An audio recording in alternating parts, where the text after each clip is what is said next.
Imana ishimwe cyane turagarutse bakunzi ba Kanani TV turanezerewe cyane na gatondo gusubira kuganira namwe amajambo y'ubuzima nkuko dusanzwe mubizi ni Pasteur Fabrice Hitimana muvugana tunezerejwe no kubana namwe tubanje gushimira Imana yatwemereye uyu mwanya kubana namwe cya kabiri turashimiye n'uburongozi bwa Kanani TV bwatwizeye ukaduha akakaryo uyu mwanya rero imbere yuko dutangura kuganira amajambo y'ubugingo nifuza ko dufata akanya gatoya ko gushimira Imana kwiragiza Imana n'iri jambo turishe mu maboko y'Imana. Mana uri mu ijuru, Mana uganje, Mana ushobora byose, wowe uri Imana yacu kandi uri ivyizigiro byacu. Turaguhaye kaze na kare mu mitima yacu nkuko ubibereye. Mpemu yera dasenze ugendera umuntu wese ariko aratwumviriza abari unatumirira kandi utwigishe ibereye mu izina rya Yesu Kristo umukiza wacu. Amen. Imana ishimwe.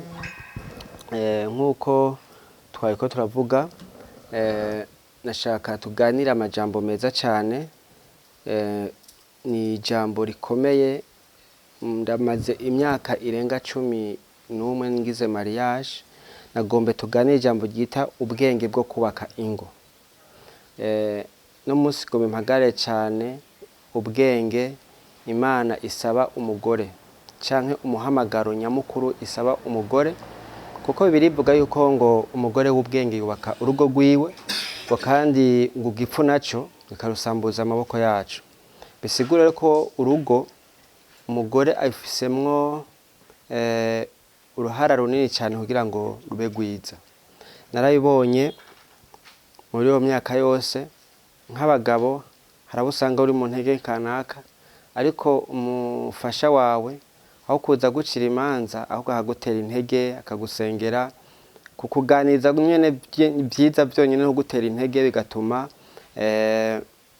uhaguruka kandi ugaca uhagarara nk'umugabo nyene cyane nk'umutwe. Rero ngombe twisunga amajambo ya Bibiliya ntitwisunge ico imigani ivuga canke ico abarundi bavuga twumvirize ico birivugako cyane cyane ngombe mvugane n'abakristo canke n'abagore bagenda bubaha Imana.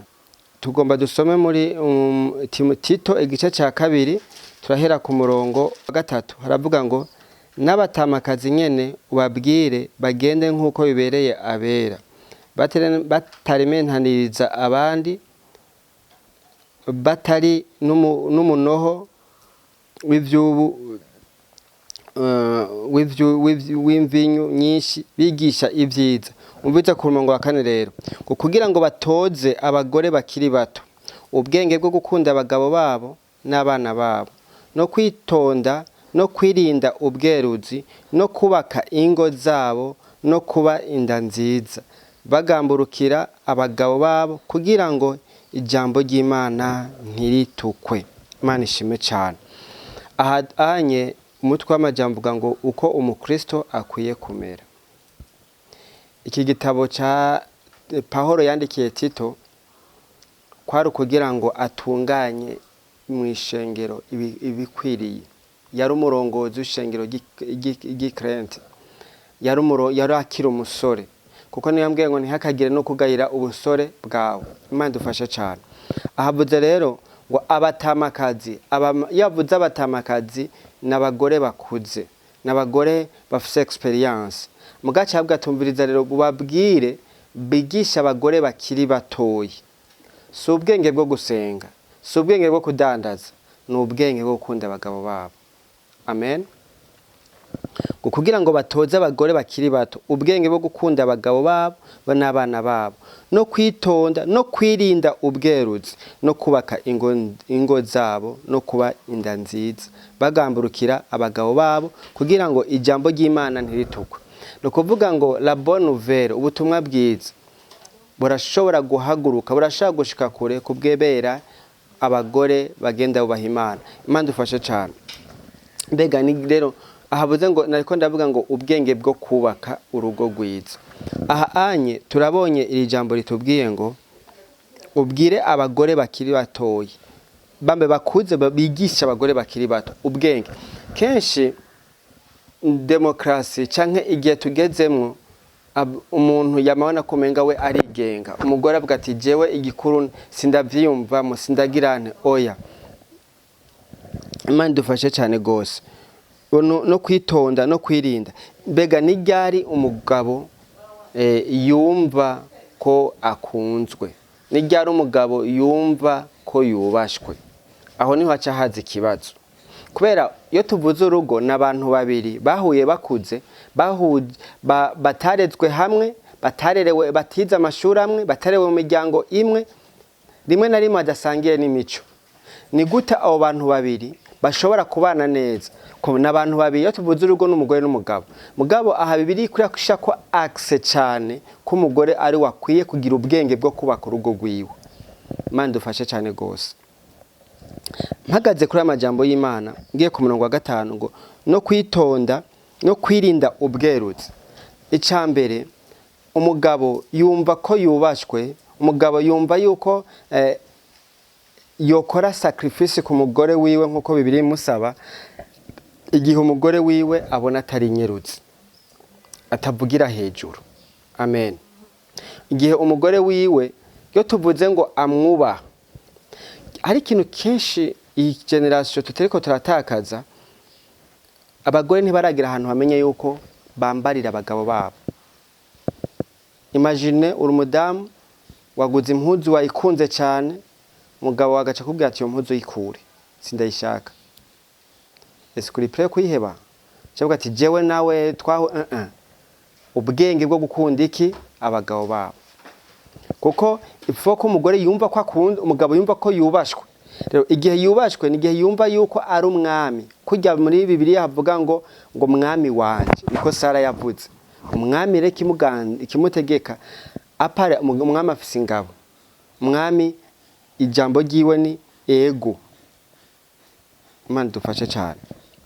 Bari tuvuze ubweruzi nuko imico iratandukanye. Mugabo nigiki wewe abona ku giti ciwiwe ko werura. Rero ubwo bweruzi kutavugira kutamumaramaza kuko ugiye gusoma mu Migani igice cya 31 umwanditsi yari ko aravuga ujya ariko ngo ndaguhanure gihingo ngo mwami wanje mwana wanje ariko aravuga la femme préfète, umugore atunganye, umugore azinduka kare, umugore akora ibikorwa.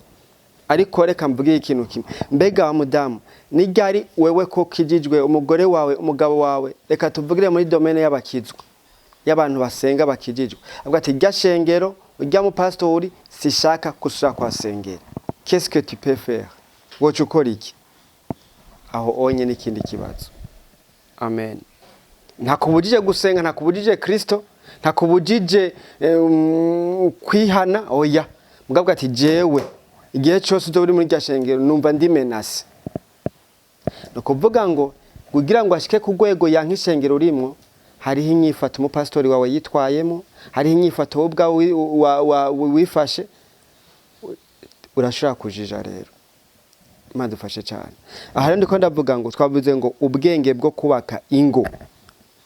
Aha cyatubwira ku murongo wa 5 ngo no kwirinda ubweruzi no kubaka ingo zabo no kuba inda nziza, bagamburukira abagabo babo kugira ngo ijambo ry'Imana ntiritukwe. Urumva muri bya bindi bitukwa, muri byo wateguye amasengesho, wateguye kujana n'abandi, wateguye kuba ahantu hakanaka, arakuvuga ngo ntugende kugamburukira. Mugabe rero Timote nagaca ngo mubagamburukire mu mwami. Reka twitize gatoyi umugore bibiri yishingira intaye ko arafise ubwenge Nabari. Imana dufashe cyane. Yumvire mukana Nabari bibiri bivuze ko imushingira intaye ko ari kijuju. Ariko kandi gacishingira intaye ko umugore wiwe ari iki ari umunyabwenge. Haraje abantu barafashe Dawidi yarabagiriye neza, bari mu intama zawo ziri mu mugaragwa, aca mutuma ko abantu atumviriza ni mu ngaburira, acavuga ati ahubwo je fata indya zanje ndazihe abantu babagararije. Urumva ariko aravuga ariko aratuka Dawidi, umuntu yamugiriye neza. Dawidi acavuga ati nanje Imana izibimpanire ejo mu gatondo nihavyuka nivye bwaca mu rugo kwana hakira umwana w'umuhungu. Byace bigenda gute? umukozi wiwe yumvise ko ejo babuce babica, abwira ati mabuja, ati burya naho turi ngaha, Dawidi yaratugiriye neza, mugabe ejo mu gatondo umugabo wawe byagenze ukuntu yaciye akora iki? Yaciye agenda ngo wowe ngo nakuye kuri kijuju. Oya, yaciye umugore w'ubwenge amenya ikintu gikorwa mu gihe cyacu no mu mwanya wacu. Icya mbere abanza kumenya kamere y'umugabo wiwe, abanza kumenya uburyo amumanaginga, so guhangana. Yaciye agenda akora bya bindi Dawidi yashaka, ararondera inzimano, aragira byose, hama aramwitangira. Yaje kumubwira raporo y'ibyaheze. Raba urugo rwawe kudashaka gusanga uri kurahangana, kumbura ashaka waragira ubuntu, ufise ubwenge bwinshi, warize amashure, ufise amera ku musumbya, Imana ibihere bw'icubahiro. Mugabo ibyo wahawe reka usabe ubwenge Imana bigushobore. Ni gute nshobora kumanaginga uyu mugabo, reka mvuge entre parenthèse w'ikijuju, mugabo Imana ko yamuguhaye, ni gute twobana? Amen. Icya mbere ni kwirinda ubwerutsi, icya kabiri ni kumwumvira mu bwenge. Kijya kintu wifuza ko adakora, ni gute ukimwankisha, ni gute umukundisha ibyo ukunda. Nubwo bwenge niyo manipulation, nuko kuntu wicisha bugufi wirinze ubwerutsi, hama ikintu cyose uzi ko yanka kijanye n'umubiri wawe. Iki kintu ndakivuga cyane. Abagore abadamu ni byiza barabegwa, mugabo kwafire yawe nyifate ukwimwisha ahantu wumva bimumenasa, monami waravuye iwanyu, hagarika. Kuko uno munsi umwami wawe ni uwo mugabo wawe muri kumwe, niwe wambarira, niwe ukwiye kunezereza. Rero twumvise ngo mwigisha abagore bakiri bato ubwenge bwo gutunga. Nyamba ukeneye kugira bajya bo hanze bakubwira kuri mwiza, ni byiza uri mwiza, ahubwo kuba utazi kuri mwiza ni cyari kibazo. Imana dufashe cyane gose. Uyu mudamu ubwenge bwiwe bwari buhagaze he? Gutorera inyishu ikibazo cyavutse, mugabo adateje akajagari.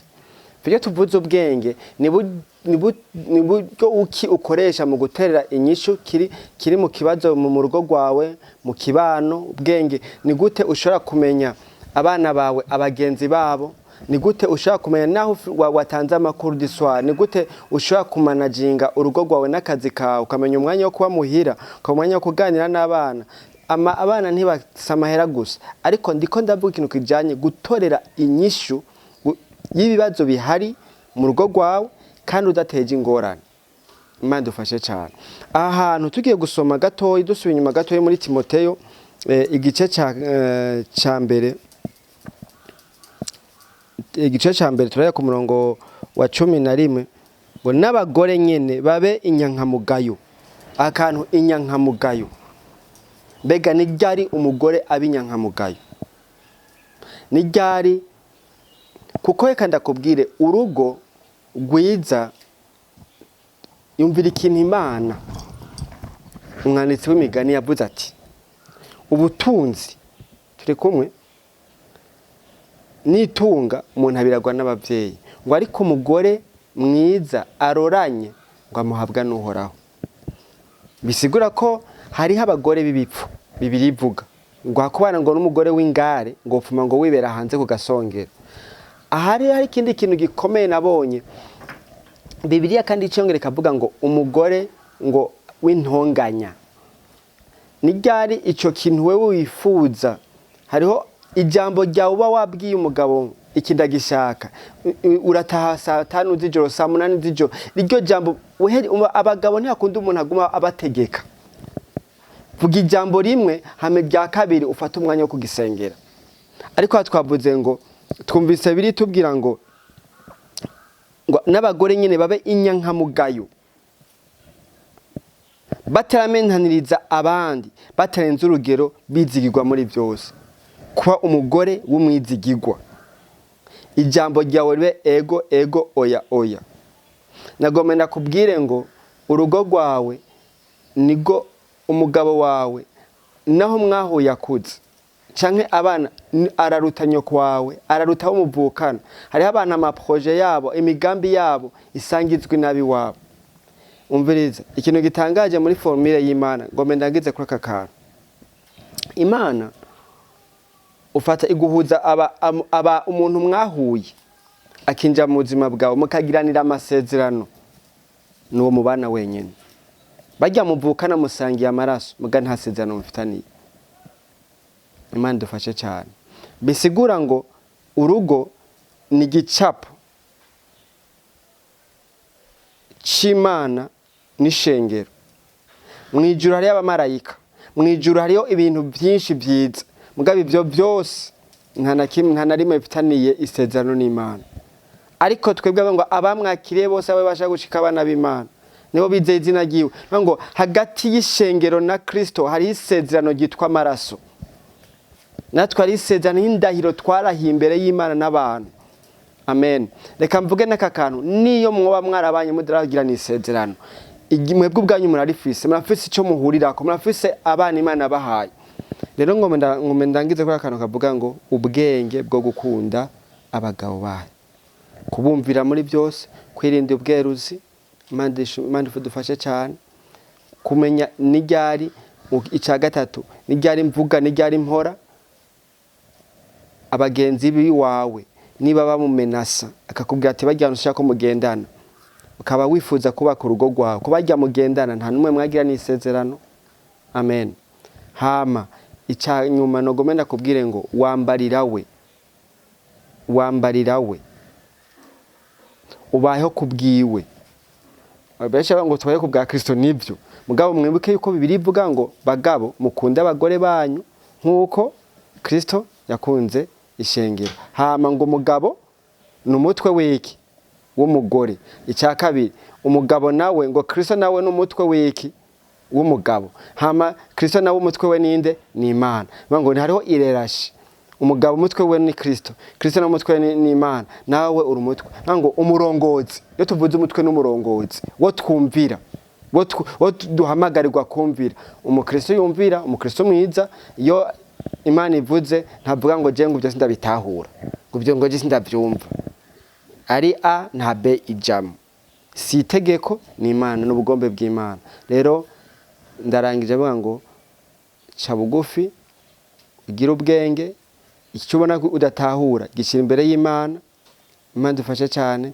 Imana niyo yatanze urugo, Imana niyo ishaka kugubaka neza. Kandi ubu bwenge bwo kubaka, bwo guca bugufi, bwo kumvira, bwo gukunda abagabo ba no kwirinda ubweruzi, kutarementaniriza, Imana ibuguhe. Reka dusenga Imana kandi Imana ikugire neza. Nagomba ndakubwire urugo ruraryoshe, kubana n'umuntu mwumvikana ruraryoshe. Kandi reka ndakubwire nabonye Imana ihuza abantu babiri bafite amadefo atandukanye. Hari abavugira hejuru, hari abahora, ariko aho nyene niho transform, aho niho duhingurirwa, aho nyene niho Imana bikeneye duhungurire, twige kumvira abo tubana kugira ngo bidushoboze kumvira Kristo. Imana ibahezagire kandi bagire neza. Ngo mesenge vuga ngo Imana rangira ubuntu muri iyi myaka, nabonye ibyiza byinshi. Nico ituma ndiko ndavuga ndavyeruye yuko hariho ubwenge. Nyambo no munsi urugo rwanje ruhagaze neza, sinovyirata cyane, ariko novuga ko n'umugore wanje ahise mu ruhara rukomeye cyane gose. Mana uri mu ijuru, Mana uganje, nariko ndavuga ngo ubwenge bwo kubaka abagore bakeneye. Ndavuga ngo Mana bahaguca bugufi, ntibumve ko menga bararenganijwe, ntumbe ko menga baratsinzwe, ntumbe ko menga mwami baraganjwe, ariko Mana ubagenderere, ubashishurire ubugombe bwawe n'ubushake bwawe. Kandi ndavuga ngo mpemu wawe yera agende neza imiza Yesu Kristo. Amen. Amen.